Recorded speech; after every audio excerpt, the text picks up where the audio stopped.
Sweethearts! Welcome to Uncle Vinny Reads You Classics. Good to meet ya. Today we're cracking open this timeless tale, Reminiscences of a Stock Operator. And let me tell you something, if you haven't read this thing yet, you're missing out on one of the greatest hustles ever put to paper. This masterpiece first shows up in 1922, running as a series in the Saturday Evening Post. It was written by a great business journalist, Edwin Lefebvre, and his trader collaborator, Jesse Livermore. And before you go thinking this is just some Wall Street fairy tale, let me set you straight on what really went down here. Most people think they're reading about the legendary trader Jesse Livermore, the boy plunger from Acton, Massachusetts, who was making and losing millions when your great-granddaddy was still trying to figure out how to use a rotary phone. And they're right, it is based on Jesse Livermore, especially those early chapters. But here's the thing, the narrator we meet, this Larry Livingston character, he's really a composite of both men. So here's what happened. Lefebvre sets out to write this book in 1922, and he's looking for a partner to write it with, a real trader. Now Lefebvre was already an established journalist at the time, totally immersed in this world. Guy could have had his pick of any famous trader of the day.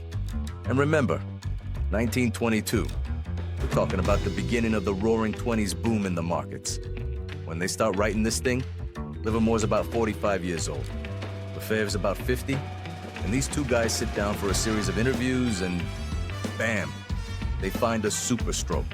Like when prospectors strike it gold or when a band strikes its sound, you know? Livermore wasn't the obvious choice for Lefebvre. Wasn't the most famous trader of that era, not yet anyway.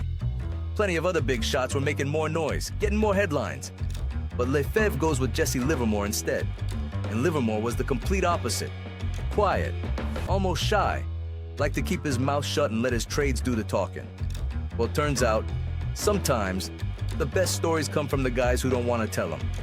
When these two sat down together, something magical happened. What came out was this perfect marriage of real experience and world-class storytelling. And that, my friends, is why this book has been kicking ass for over 100 years. This new audiobook edition, Uncle Vinny Reads You Reminiscences, was born from a collaboration of three gentleman trader buddies, spanning 3 generations: Tom Kane, Kenny Polcari, and Johnny Scarpa. Tom is our greatest generation trader and U.S. Marine, who got his start in the summer of '54, delivering treasury bonds from Solomon Brothers to the Federal Reserve. Kenny's the baby boomer, and among last of the NYSE floor traders who host a trader talk show on Yahoo Finance. And Johnny's the Gen Y new generation trader kid, and the other U.S. Marine in the group. The 3 guys were interested in doing a young trader's field guide project together. Why these 3 guys? Because the trading world today has gotten too lonely. We got guys sitting alone in their apartments, staring at screens like zombies, thinking they gotta figure it all out by themselves. That's like trying to run a family business without the family, capiche? The power in Larry Livingston's story didn't come from one genius trader or one brilliant writer. It came from the collaboration, from these 2 guys sitting down, hashing it out and making sense of the chaos together. Here's the truth nobody wants to admit. We're all terrible at seeing ourselves clearly, especially when money's on the line. We need people in our corner who can help us cut through the noise. That's what made this collaboration work. That's what made this book a classic. And that's what's gonna make you a better trader. So as you're listening, don't just focus on the old school tactics. Pay attention to the process. Watch how experience gets turned into wisdom when it meets the right partner. All right, enough from me. Let's meet Larry Livingston and watch him lose his shirt, make a fortune, lose it again, and somehow turn it all into the greatest trading education you'll ever get.